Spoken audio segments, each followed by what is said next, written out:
Good morning, everyone, and welcome to our panel discussion on autism in the workplace. I'm Carrie Melgar, the HR Administrator at Career Image Solutions, and I'm honored to be moderating today's discussion.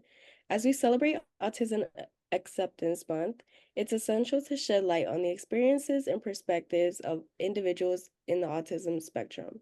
Today, we will be exploring autism in the workplace from the employer's perspective.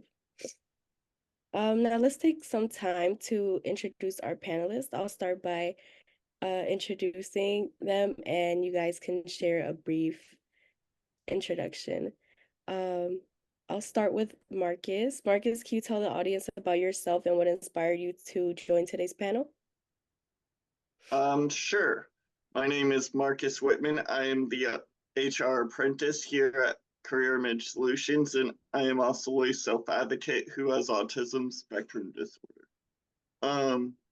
Why I'm here today is last month myself,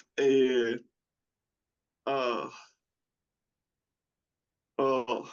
Career Image Solutions president, Kenneth Dergant, were talking. I was highlighting some information and events about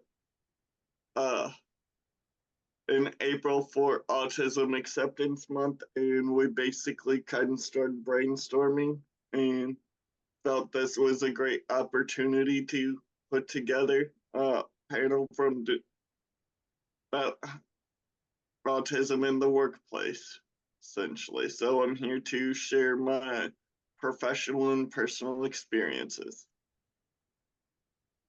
Thank you, Marcus. Ms. Jennifer, would you like to go next? Sure. My name is Jennifer Goldschmidt. I am the parent to a young woman with autism, and I am one of the owners of Zoe's Just Desserts Bakery Cafe, where we have a mission to hire people on the spectrum. And right now I have 10 employees, and 6 of them are on the spectrum. I'm hiring, I actually just interviewed somebody, and it was funny, we were interviewing, and she started telling me about how it's really important for her to have routines. And I thought, she's going to understand my people. And then I asked her, do you have anybody in your life who has autism spectrum disorder? And she said, well, there's me. I said, oh, okay. So I soon had 7 employees with autism. Thank you, Ms. Jennifer. Matt, would you like to go next? Introduce yourself and tell us what inspired you to join today's panel. Sure. So I'm Matt Rice. I'm the Executive Director of People on the Go of Maryland, which is Maryland's statewide self-advocacy organization, ran for and by those with intellectual and or developmental disabilities. We we really try to create a neuro-inclusive environment for everybody. And I'm also my brother, my younger brother is somebody on the autism spectrum, so this is important to me at a personal level too. Thank you, Matt. Rosanna, would you like to go next? Yes, thank you. My name is Rosanna Tufts, and I am on the autism spectrum as well, and only found out just a year ago, a little less than that. But prior to that, I had a fairly long career in human resources as part of a human resources consulting firm, and then in the HR departments at the Community College of Baltimore County. Thank you for sharing. James? Yes, hello everyone. My name is James Orman. I'm program coordinator for People on the Go Maryland. Matt and Tracy are my bosses. I'm also identify as an autistic self-advocate. I'm the vice president of the Autism Society Baltimore Chesapeake. The reason why I'm here today is because in my capacity working for People on the Go Maryland, I also oversee a couple of contractor positions, those individuals who also identify on the autism spectrum, and we're working to create programs and other ways of operating with those employees to be neurosensitive and neuroinclusive. Thank you, James. Last but not least, Ms. Tracy, would you like to tell us a little bit about yourself and what inspired you to join us today? Sure. My name is Tracy Wright. I'm the Deputy Director of People on the Go Maryland, and the Director of Training for People on the Go Maryland, Maryland's statewide self-advocacy group for people with intellectual and developmental disabilities. And the reason I am so interested, first of all, Marcus asked, and anytime Marcus asks, I will do anything to support Marcus. And the other reason is, since James has joined the staff, we've really been working to be very inclusive, and particularly neurodiversity has been one of the things we've been working on. And I'm forever 21, but I've been supporting people for a long time in the field, and I've learned a lot over the past few months, and I'm eager to learn more. Thank you for sharing. So our goal today is to engage in a meaningful dialogue and sharing insights and experiences with openness and empathy. So I encourage today an open dialogue and active listening throughout our conversation. I would like to open up the floor and start off our discussion with asking, what does an inclusive workplace look like to you? And this is directed towards anybody, whoever would like to go first. I'll go first if that's okay. So, I think an inclusive workplace, looks to me like an environment that is tailored to the people that work there. It's figuring out what support needs a person may have, and doing your best to meet them at that level. You don't worry about them fitting the environment. Mhm. Yeah, I think that was well said. And one of the things that I like to remember is that when it comes to inclusion, the two things that I think are really important are both intention and action. And the ways that I like to phrase that or to wrap that into this concept is the idea that if you are not intentional about reaching out to particular groups, and you're not intentional about wrapping in different groups that are not always included, then they may not be, just by virtue of the fact that that's not actively happening. And so that action verb is a really important thing to keep in mind as it relates to inclusion when I think about it. I would you. like to tag on to that, what James said. You're absolutely right, in my opinion. I think it's really important that there be intention and objectives for everything that you're doing. I used to be a teacher, and one of the things that I do when we're having a staff meeting is I write lesson plans, so that I make sure that I write things for people so that it can be more inclusive, and to remind myself of what I need to put out there, what I need to structure.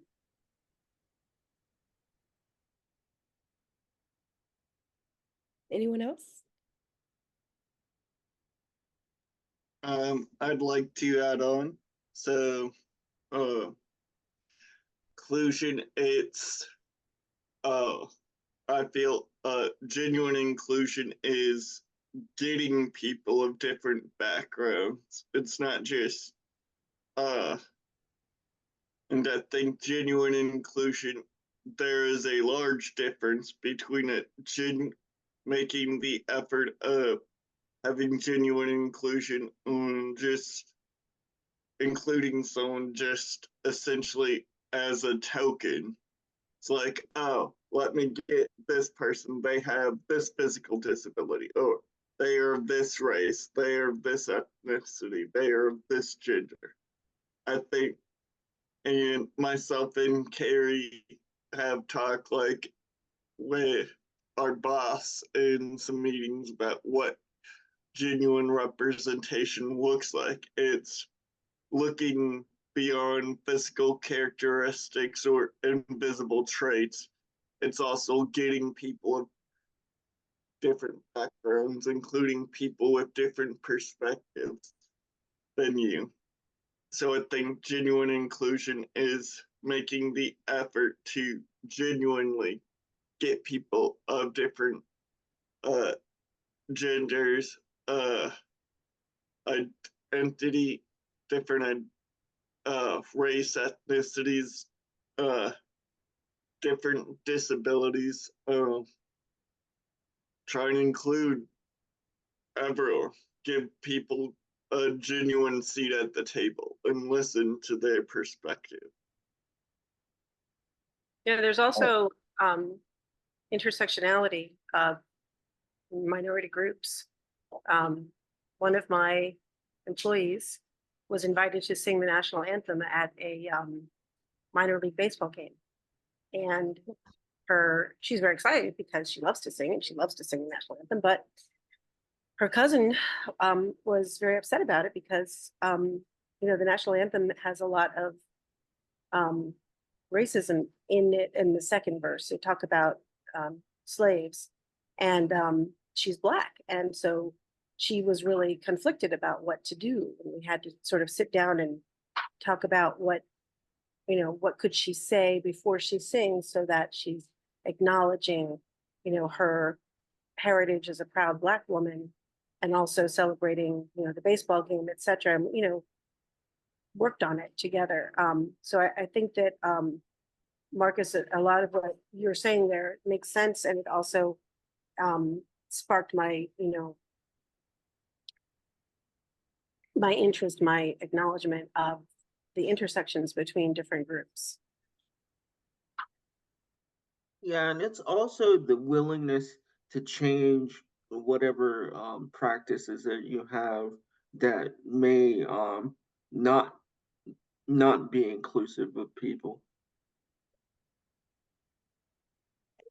I think too, sometimes environments are scared of change. That's the thing. To be truly inclusive means changing something. And as people, I think sometimes we have this fear of doing something different because we know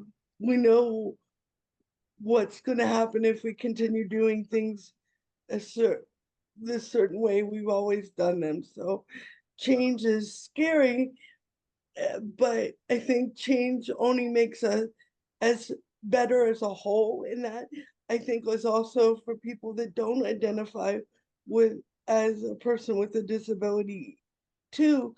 And so I think we need to, like James is always saying, be very intentional about thinking about things and why it is, if there's something somebody's opposed to changing, why it is, and what the fear is behind trying something a new way. James, I see that you wanted to add something. Yeah, no, I just as a writer to everything everyone else is saying is we do things a certain way, and whenever we encounter the ways that people do things differently, it can cause some tension. But it's important to keep in mind is that sometimes the way that we do things, it's only done that way because that's just how it's always been done. But that is not necessarily a good enough reason to keep doing it. I completely agree. Real quick, I'd like to add one more thing. This whole conversation we're having kind of reminds me of one of the, I guess you'd say, themes from a movie what kind of came out a couple years ago, Glass Onion and Knives Out movie. How the main group of characters who were, as the audience, were supposed to kind of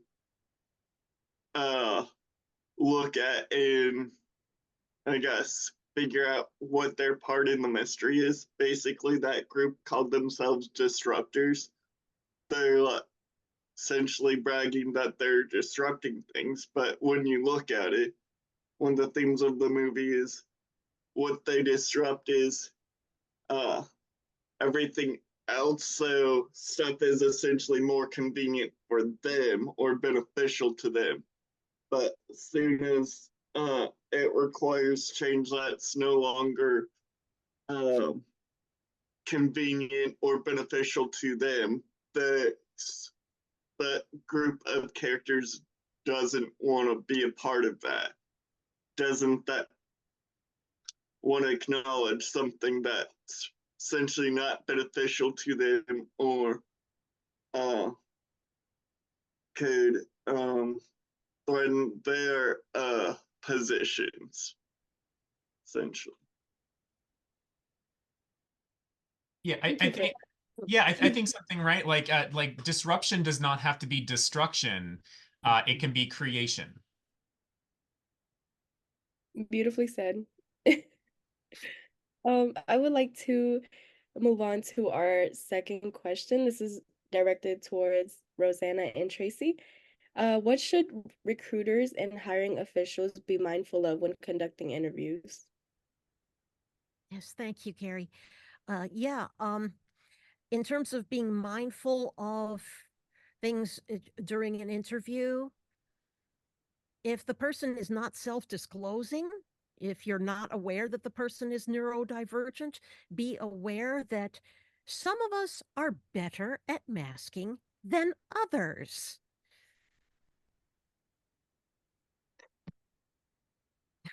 I practically memorized John Malloy's Dress for Success book. And I would suggest that one way that you could get past this masking is to take some time in an interview to ask ask some probing questions to find out what a person's special interests are. They may be noted on the second page of the resume under hobbies, and ask some questions about those. And once you get them talking about that for a little bit, then shift the focus of the interview back to the job that you're hiring for and ask them, how has in this interest helped you in solving problems on a job? As an example, I was on a project writing job descriptions for the Chesapeake Bay Foundation, and they were all very unique scientific and educational jobs. And my theatrical experience helped me in that because I was able to look at a position and think, if I were doing this job, how would I do it? And was able to tailor the job description based on that. What would I need to know? What would matter to me in doing this job? Does that help? It does. A Thank you real so much. practical, a real practical application on how you can do this. I think that really just letting people know what you're looking for and what things, like Rosanna said, that people are interested in, and how the two kind of come together. And then I always think you should focus on the strengths that people bring, and the because when I first started my work, you would never believe it, I was quiet, and until I learned how to advocate for myself, and that it was okay to not know everything, and that shouldn't stop me from letting people get to know me, then I was able to learn more about myself. And I think for people with disabilities, sometimes we're kind of put in, kind of boxes or squares that don't necessarily fit who the person we are, and sometimes we don't get to explore that person. So I think helping a person, just supporting a person through conversation to dig a little bit deeper into things that they're interested in and why they're interested, could really help identify like strengths that they may bring to the position that they may not have thought. Thank you, Rosanna and Tracy. That was very insightful. And like me, I'm a HR professional too. So I'm kind of taking everything in and just absorbing right now. Um, but our next question is directed towards Jennifer and Matt. When conducting interviews with people in the neurodivergent community, do you feel a skills test is better than a traditional interview? Why or why not? So, James and Tracy and I were talking about this morning. I personally have issues with skills tests because I feel like certain people may not be good test takers. That being said, though, I think um, the solution that we kind of came to when we were talking about this is maybe the employer needs to offer multiple options for how an interview could be conducted. I know, for example, video resumes and portfolios are a big thing, uh, but I don't think it should be one size fits all. Mhm. Ms. Jennifer, would you like to add to that? Yeah, I would say that I agree with Matt that I don't think a skills test is very helpful. I don't know that it's helpful for anybody, even people on or off the spectrum or whatever. I think that um, people can present to you things that are related to the job. For example, one of my employees had itinerants film her wiping down a table and washing dishes, and then sent me the video and said, before you interview, just want to let you see, that this person is really interested in and practicing and loves to clean, etc. So that was helpful to me to know, about her skills. But I trained everybody. Okay, this is how we're going to sweep the floor. This is how we're going to mop the floor. I put in the time to create a little training program, and I paid everybody for 4 hours of their time for 3 days, so that they had the freedom and the comfort level to be on the job, learning how to do it. It was before we opened, because I wanted people to be very comfortable when they came in. Now, as far as interviews go, I think relationships are really, really, really important, especially in work, because you need to be able to rely on other people, and you want people to feel comfortable with you, especially if you're the supervisor, the boss. So getting to know people is not a skills test. Getting to know people means asking, like I forgot your name. Wait a minute. Tracy was saying, asking pointed questions, talking about things that interest you, talking about how those interests translate into the workplace, how you solve problems. I talked about leadership roles. I think that that's much, much more important than any skills test. I think any skill can be learned, but if I don't want to hang out with you, I don't want to work with you. I need to get to know you. Yeah, I completely agree. I think relationship building in the workplace is very important. Like you said, you spend a lot of time with the people you work with too. So I feel like that is very important. Marcus and James, do you think candidates with invisible disabilities should disclose their disabilities during the interview?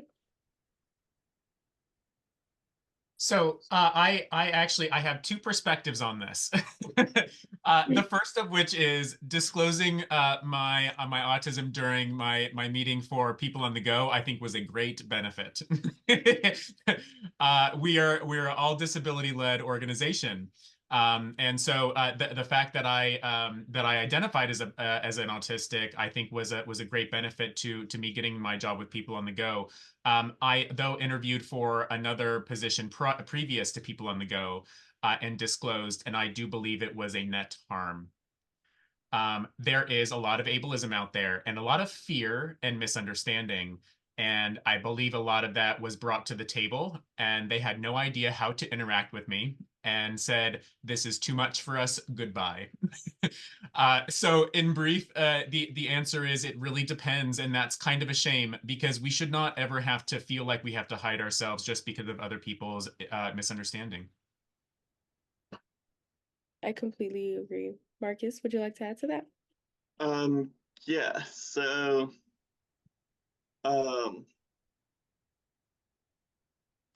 I agree with James. It depends on the scenario. When I was in college, one job interview I went in for, I did disclose, and I think me disclosing as well as the way I disclosed didn't help. Plus the fact that I just kind of went off topic and just kind of hyper focused on certain events from past jobs and how certain things were handled that affected my interview for that internship. Be like, that may not have, because of the way I disclosed and the fact that like I just essentially hyper focused on certain events from past jobs and certain scenarios from those jobs, then also like kind of more so focusing on the negative sides from those past jobs. I think that all that combined did not endear me as a good candidate in that employer's eyes. And then after college, when I was going for a job for a nonprofit that rendered disability supports, I didn't directly disclose. I just kind of, I guess you'd say, drop some breadcrumbs. Throughout the interview, I mentioned where I went to high school, which was Hannah Moore School up in Reisterstown, which was a school focused on learning-based disability. And I like just kind of dropped other breadcrumbs of my disability there. And then more recently with a job that for a job interview I had back in the fall with this other organization that I've worked with through my other job, as well as I work with them still on a volunteer base. They already knew me and knew I had a disability, so I didn't really have to disclose. And with that one, I felt since they already had that relationship with me, they saw me as holistically, that the disability was only a part of me and focused on me holistically versus just like, oh, you have that disability. Like they like, well, how's that? Ask me questions about my skills and other roles. They're like, well, what do you do in this role? How's that relate to this role? Things of that nature. Marcus, I'm really glad you said that for a couple of reasons. One is that we just did an interview with our local NPR station, and they interviewed one of my employees who said she asked, what does it mean to you to have autism? And she said, autism is not who you are. It's part of you, but it's only a part of you. There's a whole other, whole other facets of that person. And I think that's a really important thing to remember. It also brings me back to what you were saying before about tokenism. So if you're self-disclosing, are you self-disclosing because they're looking for, to fill in their, their little puzzles of, tokens, different people who fill those requirements, what they look at as requirements.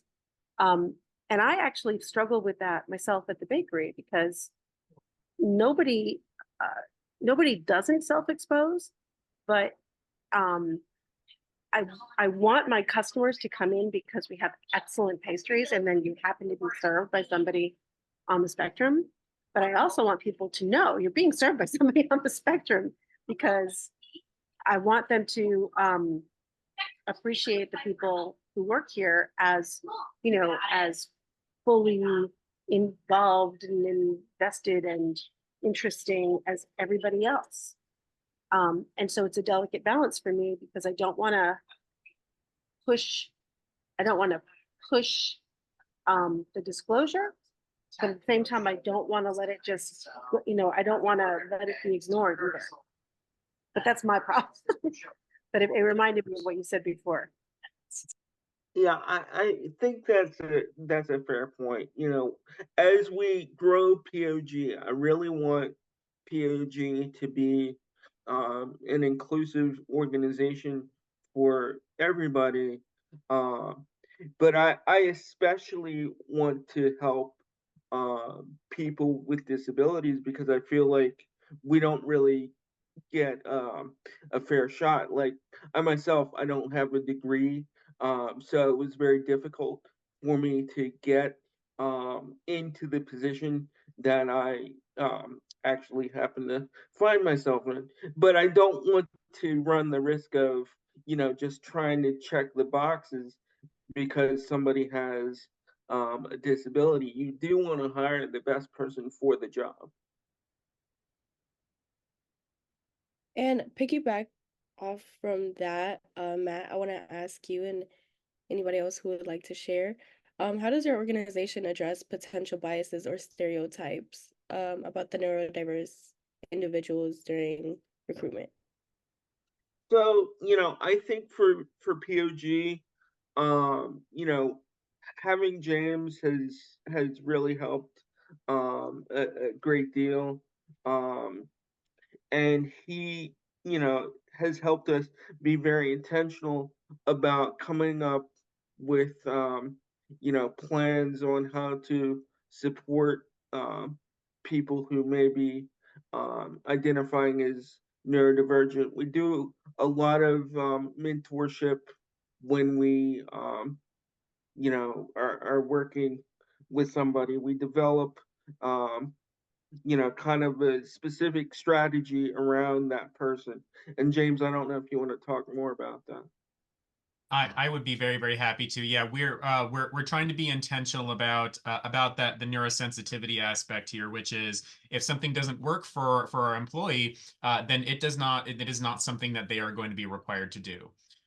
This is one of those things that we feel brings out the best in people is by saying what does work for you, because that's what's going to happen. And the way that I sort of structure this for us, or I sort of mentally, frame all of it is by assuming, number one, that they're there because they want to do the job. I think it's very rare that someone is employed in a position that they have absolutely no intention on doing. I think that's very, very rare.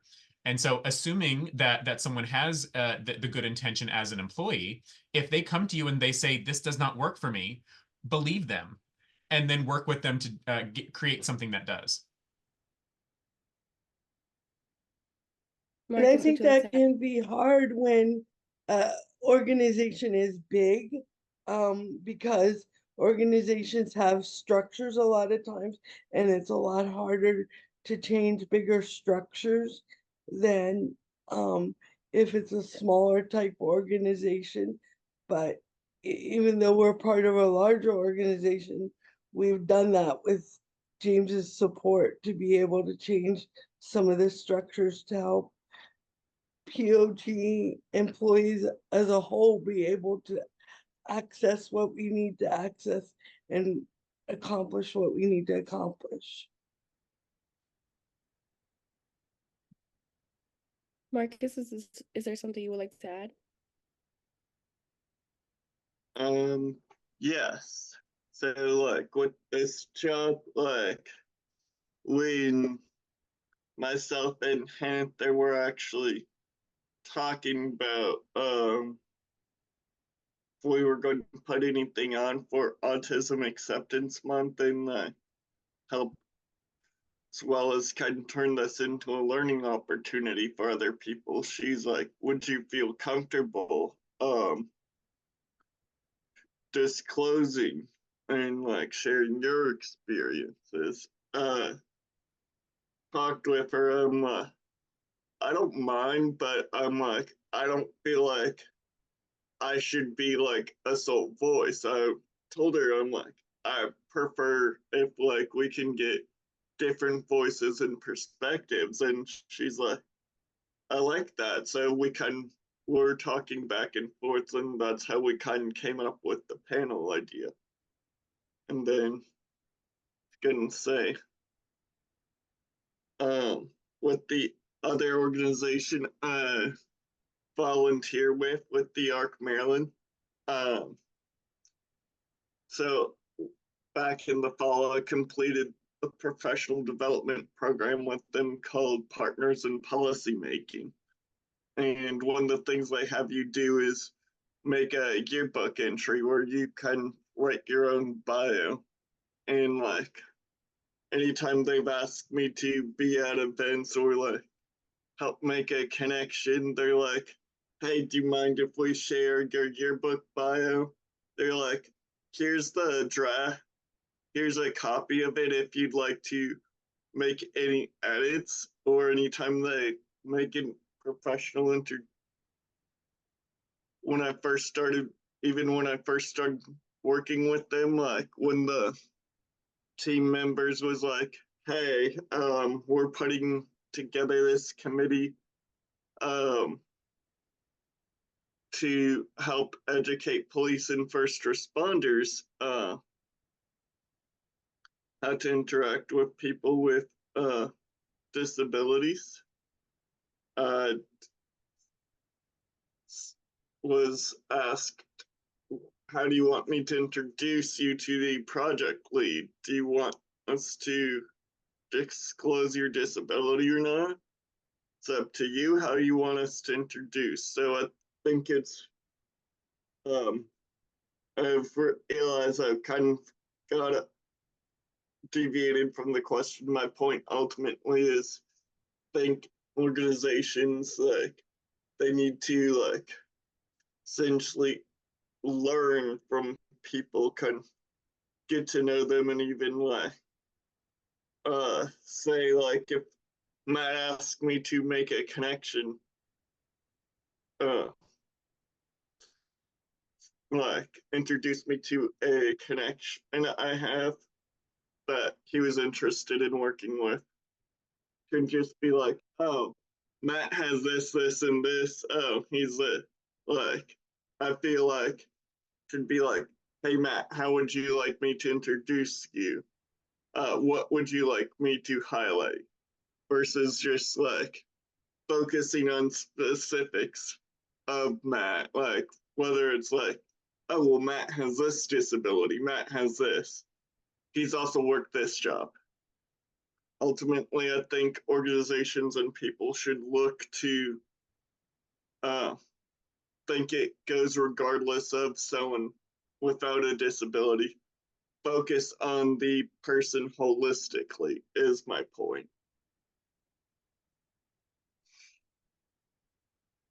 Yeah, I think all too often we tend to see people as resources rather than people, and I think society kind of conditions you that way. Yeah, I feel like that kind of ties into what was previously said about how Jennifer said trying to fit into a puzzle.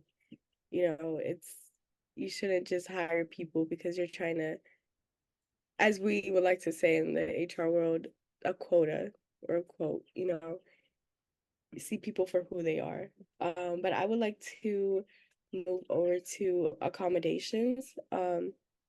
This question is directed towards James and Rosanna. What do you think the term reasonable accommodation means? And is the significance broader than employers realize?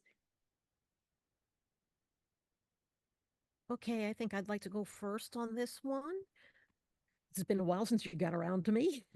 Yeah, if what reasonable accommodation means, well, we do have the Americans with Disabilities Act. Unfortunately, that is sometimes treated as the absolute bare minimum that an employer is required to grant. And it really should be more than that. They should put more effort and thought into it.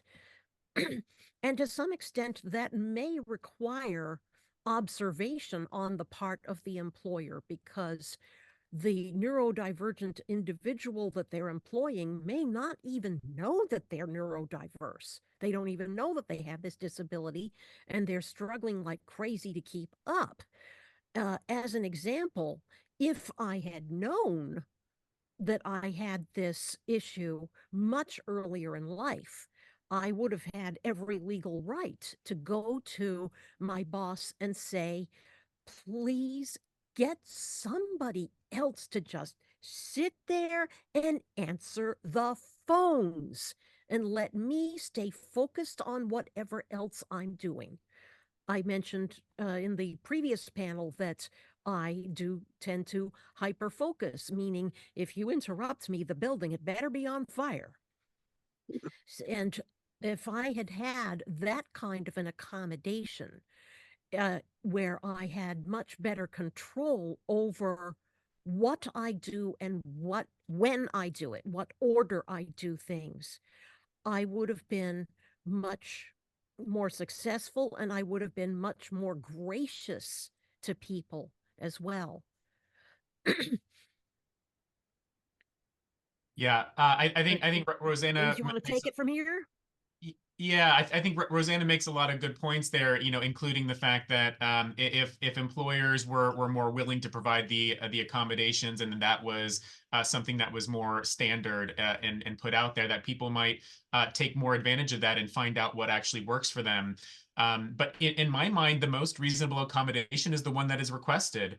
And if for whatever reason that does not work for the employer, that's when a discussion is to be had. It is not to be one of those like, oh, sorry, we can't do that because. No, it's we cannot do that, and therefore let's work with you to see what we can do instead. And I think that, to also Rosanna's point that the ADA does to say, reasonable accommodation should be provided. I think that is very much open to interpretation, and employers have taken way more liberty with the whole reasonable part than they have than they should be, because when it comes to reasonableness, if it is something that the employer can provide, I don't see why it shouldn't be done. Yeah, and I think to that point, right?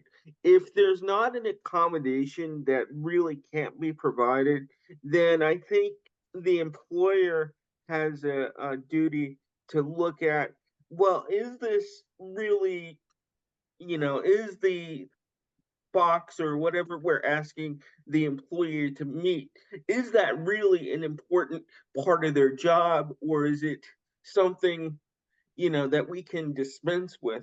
I mean, for example, because we're part of a larger organization, we have to take these tests every year that have nothing to do with our jobs.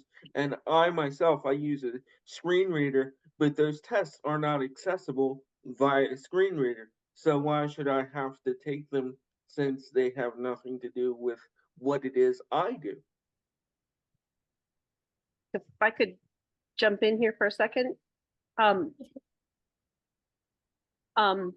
We created a staff room, a little break room, and we put a table and chairs and a comfortable chair and one of those easy chairs and a little fridge and a microwave and in the staff room. And I told my employees, if you feel like, because my employees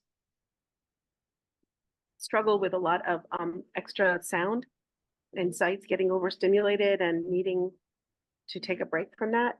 Not their break, not their 15 minutes, I'm going to get a cup of coffee break, but I need a minute. Literally trained my daughter to say, I need a minute instead of blowing up at me. But she's my daughter, so she blows up at me anyway because I'm the mom. But my point is, I told my employees that, and some of them just didn't hear it or they didn't do it. So I had this one guy who, anytime he makes a mistake, he almost hits himself. He gets really upset with himself for having made a mistake, especially if he's made a mistake in front of me or in front of a customer. And I was trying to figure out, like, what can I do? What can I say to help him sort of come to terms with the fact that, you're human and you're going to make mistakes, and we're going to see those mistakes just like I'm going to make mistakes, and you're going to see my mistakes, et cetera, et cetera. But I couldn't really talk to him because he was really upset, overstimulated, and he was really upset. Anyway, so I told him, remember the break room? You're allowed to go and take a break. If you need to get away from me and away from the customers, all you have to do is say, I need a minute, and go. I'll understand. You're not going to be penalized for that. And that made a huge difference. Just that one little thing, huge difference. And he takes advantage of it when he needs to, and he doesn't overstay his break. He knows what he needs to do. I leave stress balls in there for people and hard candies and anything they can, squeeze or crunch or whatever. And then one of my employees who doesn't have autism was having a bad day one day. And I said, I know you're not on the spectrum, but you can use the break room too. And it made a big difference for her. Sometimes accommodations are just looking at people's needs and trying to meet those needs to the best that you can. I think also you should you should bear in mind that if it really is an accommodation that cannot be met by the employer, that there should be a mutual agreement, and even write it into your employee policies manual if you have to, that if it comes to a separation, that's not going to follow the employee to their next job, their next interview. When the previous employer gets a call to give a reference, that this particular deal breaker does not become something that becomes a deal breaker for the next job and the next job and the next job that the employee applies for. I would like to just add, one job I worked at years ago, one clothing store. One thing a lot of us did was especially just working in customer service, retail, that can be a lot. We all kind of developed the habit of going to receiving, collect ourselves, vent if we needed to, just after dealing with people that could be dealing with difficult customers, just having a difficult interaction with the public, someone just being rude. We all kind of had the habit of just go to receiving, and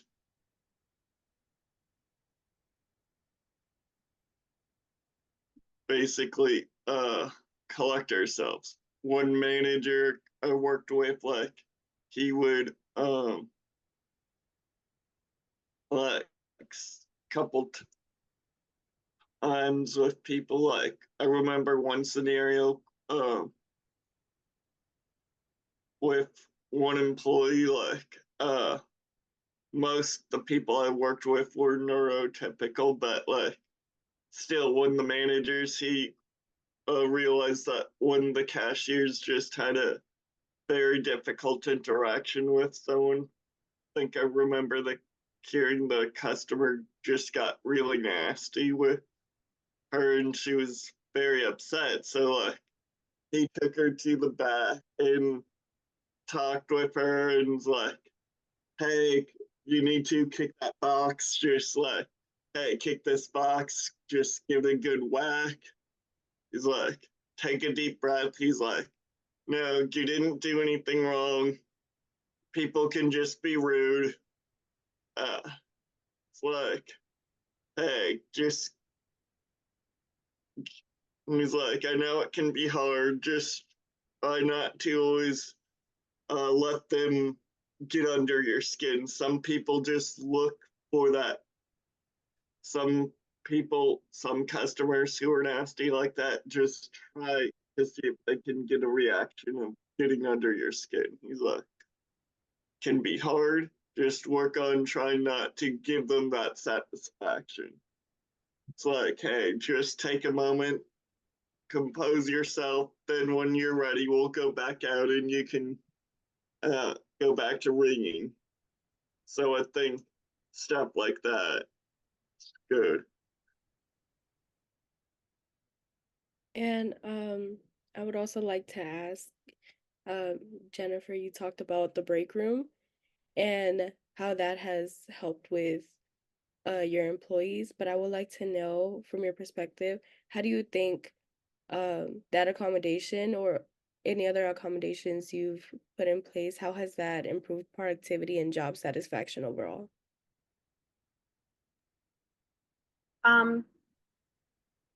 I think it helps with job satisfaction. And I would say that it, yeah, definitely helps with productivity because I wish I had my employee here so I could ask him, but I think that he feels more comfortable knowing that he can leave a situation that's stressful. Because I don't want to speak for anybody on the spectrum, but my understanding is that having a stressful situation is not the same for people who are on the spectrum as it is for people who are not on the spectrum. For example, when my daughter gets anxious, her whole world collapses. I get anxious as kind of part of my day. I sort of shake it off, or I don't. I just get in a bad mood. But nobody will know how anxious I feel.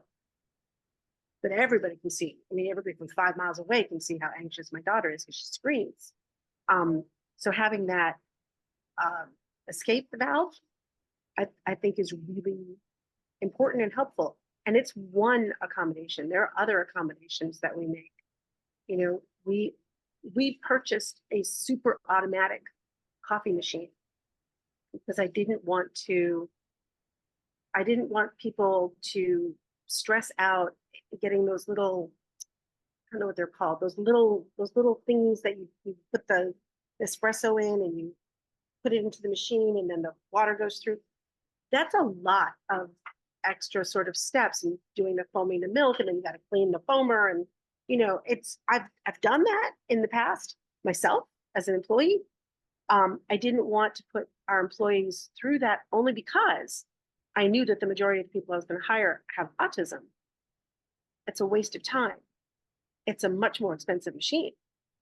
But in my opinion, and in my husband's opinion, he's both paid for it, it's worth it so that people can just get their coffees, not have a huge wait.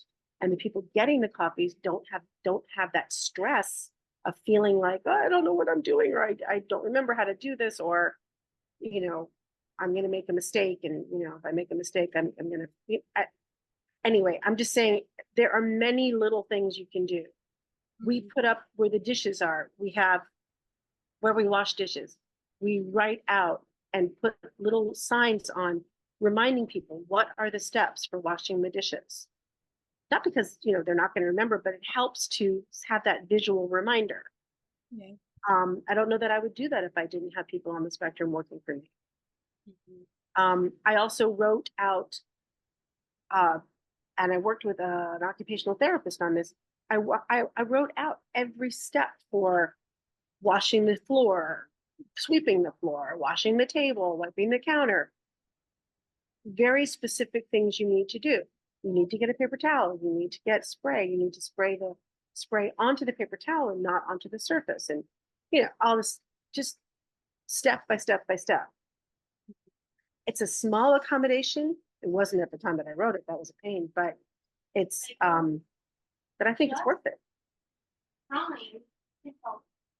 Thank you for sharing, Jennifer. I would also like to hear from people on the go.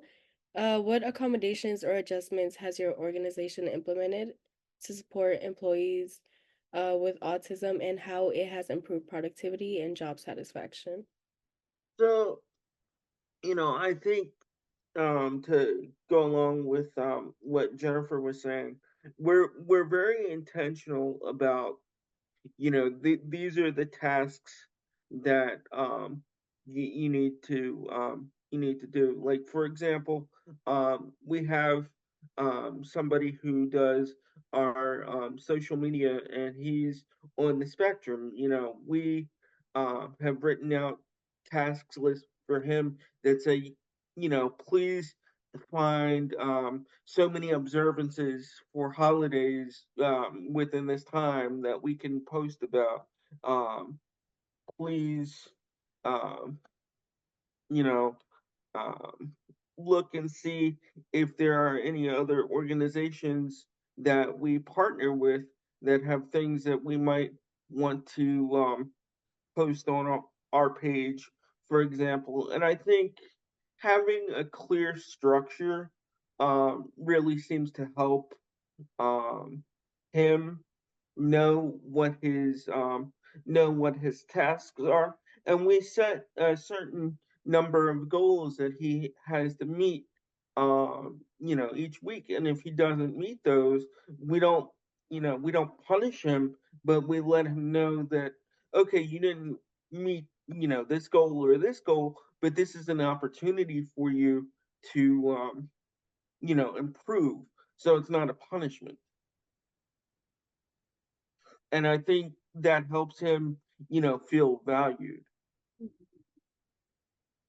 I love that. And sort of going off of what Matt said, is it's working. Like his first day that this was implemented, he got 1 out of 6 metrics, and it was intended to have 5 to 6 that he met. The next week he got 3, and we said, hey, you just tripled your metrics. That's incredible.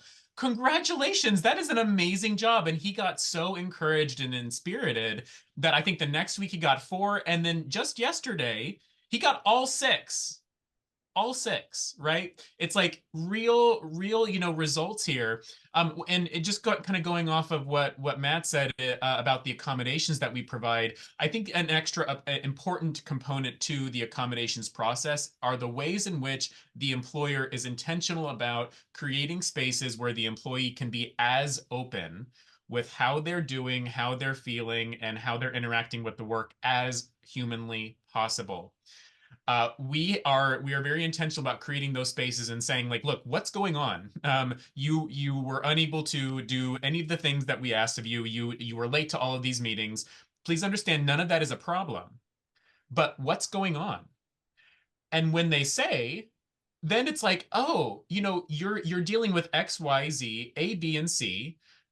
Here's what we as an organization, as people on the go, can help with. We may not be able to do anything about X, Y, and Z. That's personal and private, and that's a lot. But we are acknowledging that, we're cognizant of it. And A, B, and C, you didn't even know that we could have helped with that, but now that we know that we can, now we're doing A, B, and C. We can help you with A, B, and C. You can now free yourself up to handle on your own X, Y, and Z. And then once you've done that, then you can come back and be the productive employee that we expect. So along with accommodations, openness, I think, is also a really important component. Rosanna, would you I like think to add?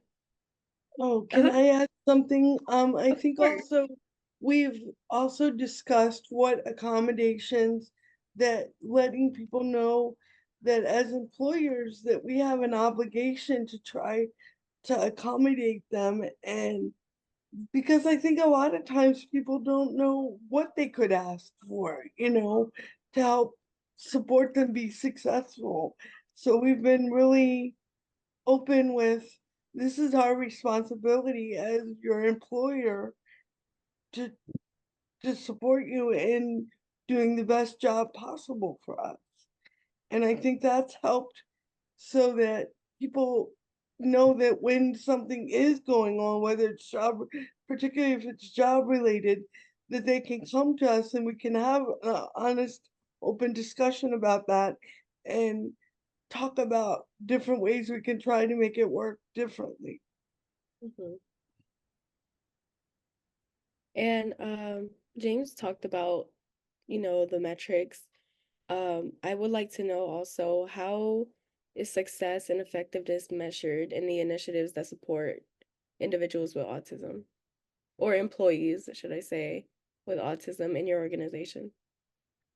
So I don't think, we have like a chart or something like that that says so many employees have, met this goal. I think we tend to look at it from a more human level of, we're seeing that when we meet with our social media person, for example, or our public policy person, both of whom identify as people on the spectrum, they're more, um they're more open, they're more willing to take on new tasks, and they're getting their tasks done, um with either within or ahead of the expected timeline.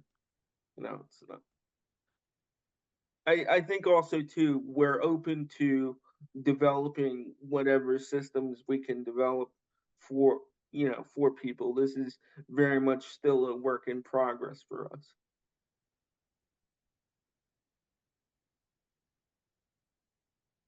What about you, Jennifer? Um, how is success measured in your organization?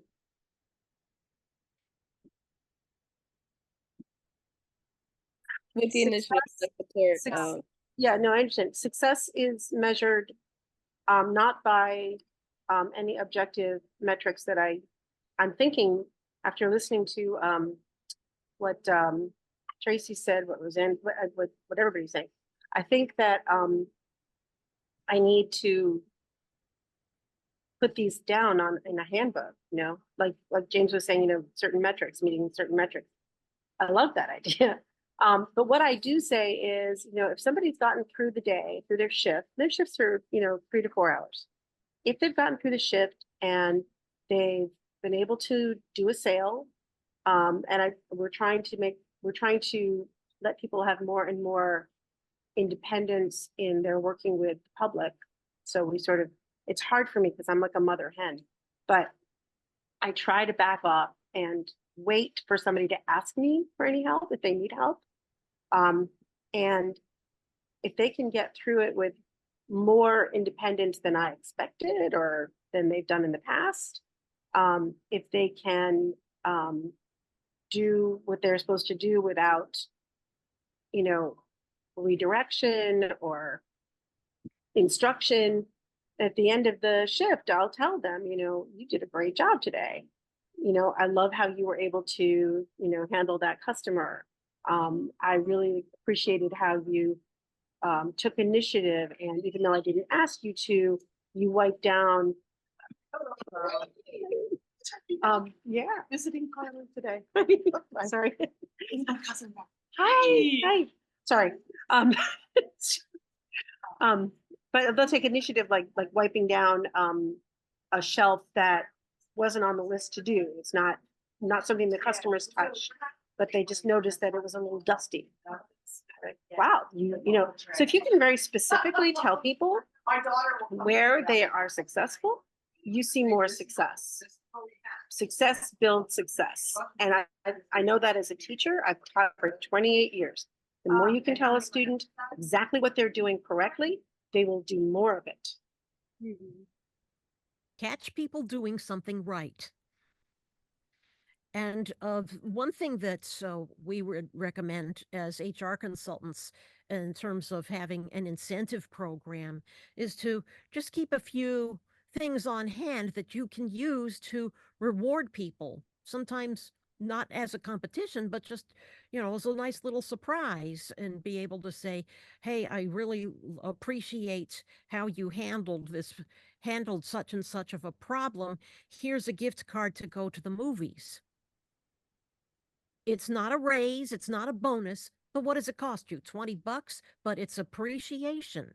Appreciation goes a long way, because you don't want people thinking, whether they're neurodiverse or neurotypical, to feel like they're being taken advantage of and what they're doing is thankless toil.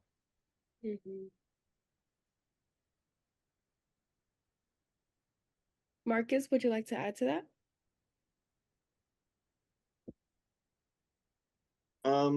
Yeah, I do agree with everyone here, and like how everyone's pointed out that you should highlight where someone is doing well. One experience I had when I first started writing for the newspaper, when I was going for my bachelor's degree, like I worked as a writer for student-run newspaper at my college campus, and like this was my first time actually writing for a newspaper and actually doing published work. So like my first actual story that I wrote made a lot of mistakes. They weren't able to publish it. My editor at the like, hey, this is, hey, let me know there were what the mistakes were, and they're like, part of it is we realize you were new to the journalism field, so that is on myself and the other editors. They essentially kind of said they were so used to the journalism field because they'd been studying it and working at different newspapers for a while, that they knew about like certain rules when conducting interviews or going to events. Like that if you go to an event as the journalist, you're not supposed to like directly participate in like the event or any of the discussions. You're kind of there more so as an observer. So I made that mistake with my first story that I tried to publish, and they just let me know. And then with future stories I wrote, like that first editor I worked with, like certain stories, like after they were published, we would sit down and do like a one-on-one kind of coaching session where she's like going over parts of the story. It's like, hey, I noticed you're making improvements here. You're doing very well since the last time we talked, and I've noticed that haven't had to actually, you've started catching like how to like expand on this more. You've started kind of getting more creative with how you're writing your story. Like you're not, she's like, I noticed that how at first you would just like do things in, try and write things in a chronological order of like who you interviewed. She's like, you don't need to do that. You just need to kind of tell the story and kind of figure out where certain parts of each interview fit in. where you can use that information, when to directly quote someone, when to attribute. So, and let me know, like, hey, for example, I noticed when you're trying to do write out longer quotes, that's an area you're still struggling with. Made an it's like, here, look at one of my stories. Here's an example. She's like, hey, there's still stuff that I'm working, just kind of, my point is basically with that job, like the editors were like, go over with me like both my strengths and weaknesses and help me like improve. And like none of it was a it's like, oh, uh negative criticism. And I always felt like I got constructive feedback of, hey, this is what you're doing well. This is where you can improve. This may not be your strong suit, but glad you are making the effort on this. Yeah, And of course, they'd also work on pushing me out of my comfort zone. so I see that a common going around is basically feedback and providing, positive feedback on what you're doing well and reinforcing that. But I also would like to talk about training and managers specifically. Uh, Jennifer, if you would like, you could answer this, or Miss Tracy, Miss Rosanna. What training is provided to managers and employees to foster support for neurodiverse employees? Don't really do a training for them so much as we have lots of conversations about what it might mean for somebody on the spectrum to hear what you're saying, what it might mean for somebody on the spectrum when they're trying to communicate to you. Are you giving them another way to get the message across? Just questions, conversations, and I hired people who either have experience. One of my employees has 2 kids on the spectrum. He understands a lot. One of my employees has had experience with different kinds of neurodivergent people, but not specifically autism. But her empathy, her ability to think about the questions that I ask, makes it so that they really, it's almost easier for my, well, it's not almost, it is, it's easier for my employees on the spectrum to talk with their managers than it is to talk with me. Because I'm the big boss, I'm the owner, I'm literally Zoe's mom for Zoe's Just Desserts. But they can talk to the other employees much more easily than they can talk to me. So, for example, yesterday, one of the things we're doing a speed, it's called speed dating, but it's really speedy connections. We're putting together this thing for Star Wars Day. And one of my employees started, he got triggered somehow. And he started feeling really vulnerable to rejection. And he was just all of a sudden got very down, very upset, didn't want to interact with anybody. And I was sort of debating whether I should leave him alone to go walk through whatever it is he's going through, or if I should approach him. And but my other employee came over to me and she said, "Is he okay?" And I said, "I really don't know. I don't think so." And she said, "Well, do you want to talk to him?" And I said, "I actually think maybe you should talk to him." She's like, "Yeah, I should talk to him." So she outside with him. And he confided in her all this stuff that he would never confide in me, which is totally fine. But again, it's not specific training. It's that hiring process. If I want to hang out with you, then I'm much more likely to hire you. And I don't really want to hang out with people who don't understand the idea of empathy.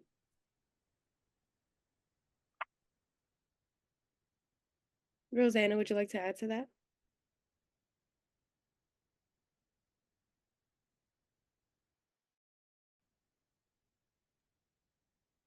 Rosanna, you're on mute. I'm sorry.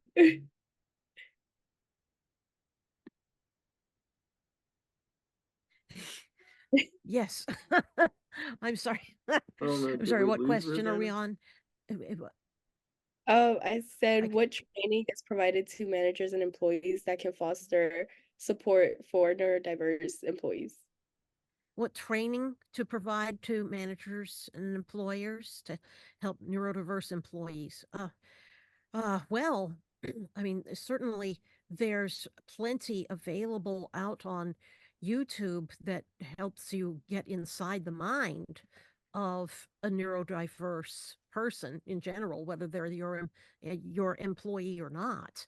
And one could an HR director could possibly go through a lot of those and maybe curate them into like a playlist for employers and managers to help them understand what are the unique challenges that neurodiverse employees could face.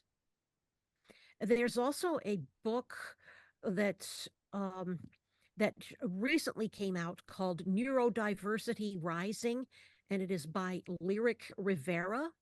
And I'll see if I can find a picture of that and put it up on screen, and we can come back to me once I find it.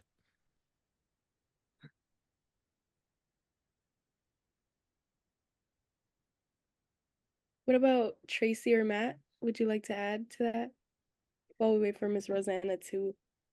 I think it's just more along the lines of what Jennifer said earlier, which is it's not necessarily specific training, because I think all of POG, um, at least the POG staff and our contractors, we all identify as people with disabilities. I have cerebral palsy. James is on the spectrum, and our contractors are on the spectrum. I think it's we I won't say I fully understand autism, because I obviously don't. I don't have that experience, but I think we're more empathetic towards people with disabilities, because we are people with disabilities. I'm more inclined to listen to somebody than I think your typical neurotypical employer would be.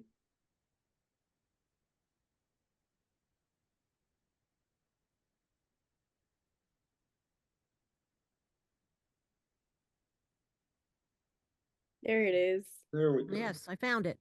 That's the name of the book, Workplace Neurodiversity Rising, and the author is Lyric Rivera, and you can find that on Amazon in both paperback and Kindle editions. Okay. Cool. Thank you for sharing that, Rosanna. Okay, awesome.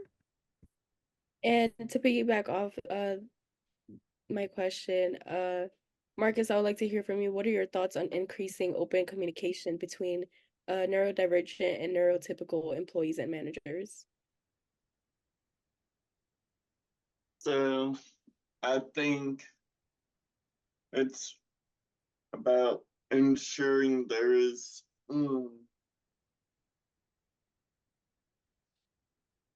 how you do it's ensuring there's open communication. My with myself, sometimes if I'm repeating a question or like asking a follow-up question on something, even if it seems straightforward, sometimes I am ensuring that I am processing it. The reason why I sometimes repeat the question or give a follow-up question to a task given or something asked of me is it's because of my information processing. Sometimes it may not click when you first tell me something or like ask me a question. So like it times I need to ask that follow-up question or ask, what do you mean? What do you want me to do? Or it's like,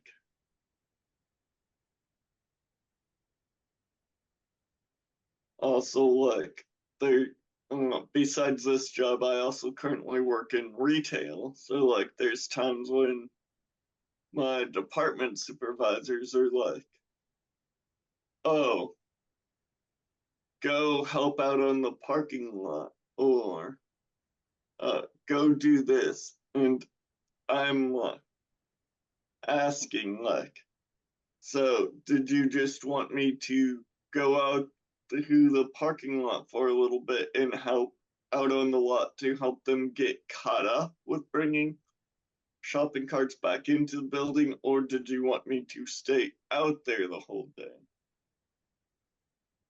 So like there's, because like part of it too is like I wouldn't just like, if I know like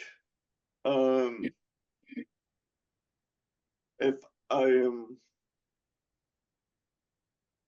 going to be out there just for like an hour or two, it's like, okay, then I will try and use that information so I can when I go out to the parking lot, I can see, okay, what needs my immediate attention? Do I need to start with like something small, like rounding up all these shopping carts and make sure like emergency exits aren't blocked? Does I need to gather trash? Are there shopping carts piled up on the side of the building that could potentially hit someone's car? Do I need to get those? Or when the cart returns out in the parking lot, are those overflowing? If they are, which one's overflowing and needs my immediate attention? So if I'm out there for a short time, I want to try and figure out where is what needs my immediate attention the most, try and prioritize, versus if I'm out there for the rest of my shift, I can be like, I can I feel I have a little more time to do different stuff, and I can be like, oh, I can do all these smaller things first, then I can go out to the main lot, stuff like that.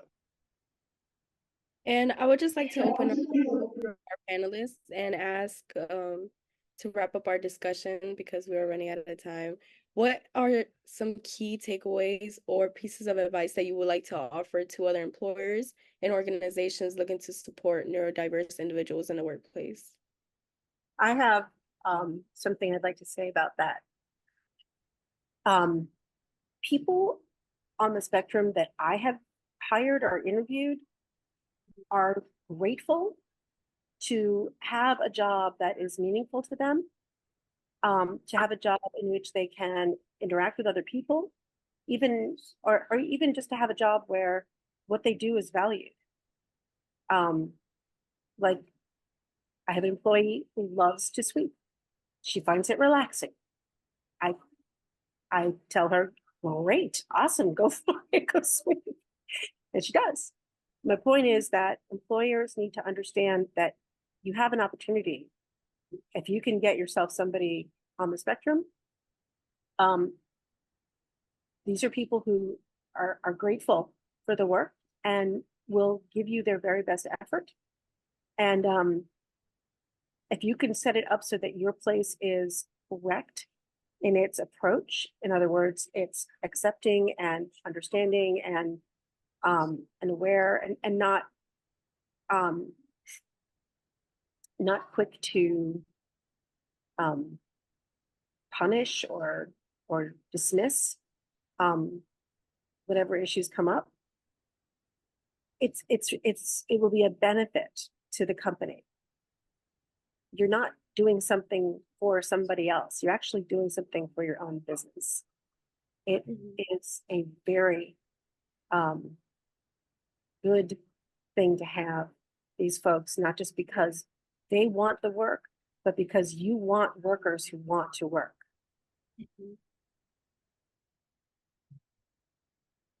I love that insight. Anyone else would like to share? Yeah, I think to drive home the point that was just made, it's about, you know, being open with people with disabilities. Like, there shouldn't even be a question of whether it's okay to disclose or not. You should say, as an employer, we welcome you as a person with a disability, or even, you know, just whatever your background is. And you know, this is not charity. You know, people are I think people often think that giving somebody with a disability work is a nice thing to do. No, it's the right thing to do, and it makes good economic sense to.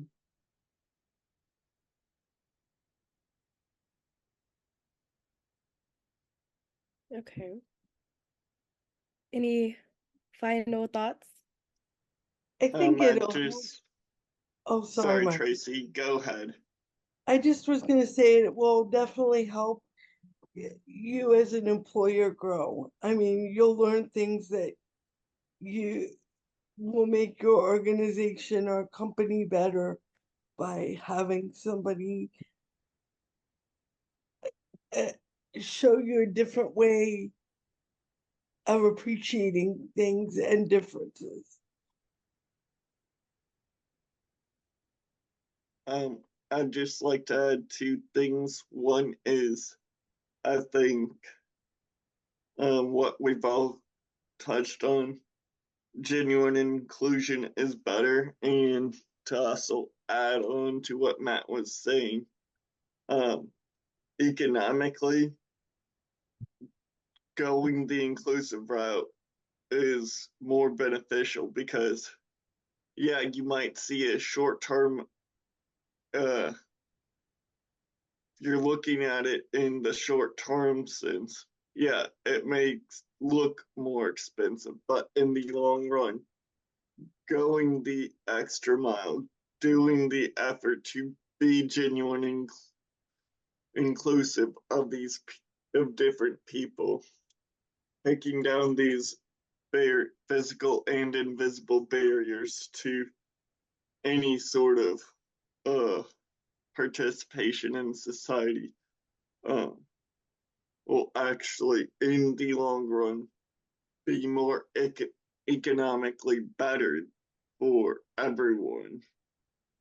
And then, second thing is something that kind of reminded how we've been talking. Um, actually, something I heard off of a recent episode of John Oliver's show last week tonight when he was briefly touching on someone who's up for and it's been nominated for a federal judgeship. A lot of people are saying like, oh, this candidate is the first.